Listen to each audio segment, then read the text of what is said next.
बेककोटी युवक गुरुतर आहत होइछन्ति। बालेश्वर सदर थाना अंतर्गत सिंधिया पंचायत केशपुर अंचलर दुर्गाचरण जेनाकर बेक कटिथिबा बेले से गुरुतर भाव में आहत होइतिले। तांको स्थानीय लोके उद्धार करी जिला मुख्य चिकित्सालय रे भर्ती करिसन्ति।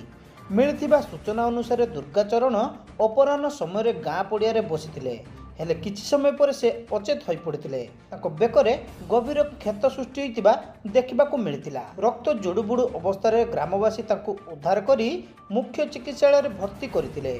अधिक गुरुतर थिबारु तांको कटक बड़ मेडिकल को स्थानांतर करा जायछि, हेले केउ कारण पई दुर्गाचरणकर बेक कटिला ताहा अस्पष्ट रहिछि।